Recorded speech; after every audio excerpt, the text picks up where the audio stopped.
Hello, good evening everybody. నేను ఈ video చేయడానికి కారణం ఏంటంటే మొట్టమొదటిగా మహిళల కోసం ఇది నేను చేస్తున్నాను. ఎందుకంటే మహిళ ఎంతో పురోగతిని సాధించినప్పటికీ ఆరోగ్య విషయాల్లో మాత్రం పట్టించుకోవట్లేదు. ఏంటంటే ఇంట్లో పని, వంట పని, బట్టల పని, ఈ పనిలోనే పడుతున్నారు తప్ప వాళ్ళ హెల్త్ విషయంలో కేర్ తీసుకోవడం లేదండి. దానికి మనం ఏం చేయాలంటే, నేనైతే చాలా కాలం గ్యాస్ట్రిక్ ట్రబుల్తో బాధపడ్డాను.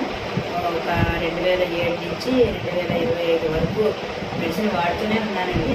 కానీ ఎన్ని మందులు వాడినా నాకు తగ్గని గ్యాస్ట్రిక్ ఒక్క మిల్లెట్స్తో తగ్గిందండి. నిజం చెప్తున్నాను. అందుకని మన మహిళలందరూ కూడా ఖచ్చితంగా మిల్లెట్స్ తినండి. మిల్లెట్స్ ఎలా తీసుకోవాలంటే, మనం రాగులు, సజ్జలు, జొన్నలు, గోధలు, అరికెలు, సామలు ఇలా 7 రకాలు ఏవైనా తీసుకోండి.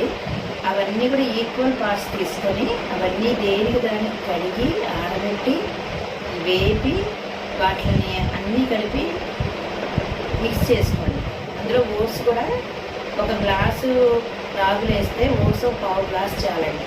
అన్నిటికీ కలిపి ఒక పావు గ్లాస్ మాత్రమే సరిపోతుంది ఓట్స్ మొత్తం. వాటిని చక్కగా వేపుకొని పౌడర్ చేసుకొని ఒక గ్లాస్ నీళ్ళు మరిగించుకోండి. ఒక గ్లాస్ నీళ్ళల్లో ఒక 3 స్పూన్లు కలపండి చల్ల నీళ్ళల్లో. దీన్ని తీసుకెళ్ళి అందులో కలిపి మనం రాగి జావ ఎలా తయారు చేసుకుంటాం, సేమ్ అదే ప్రాసెస్ కూడా. తర్వాత పెరుగు చక్కగా మజ్జిగలాగా చిలికేసి ఆ పెరుగుని అందులో వేసి కలుపుకొని సాల్ట్ వేసుకొని తాగండి. అది చాలా హెల్తీగా ఉంటుంది. గ్యాస్ట్రిక్ చాలా బాగా తగ్గుతుంది.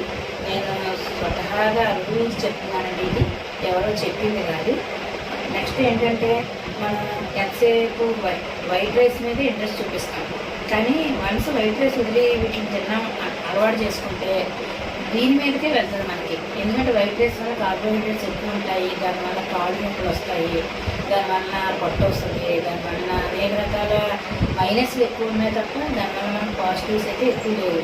కాబట్టి మనం పాజిటివ్గా ఆలోచించి పాజిటివ్ వేలో ముందుకెళ్దామండి. మీరందరూ కూడా ఖచ్చితంగా రాగులు తీసుకోండి. అవి ఎలా తయారు చేయాలో చెప్తాను.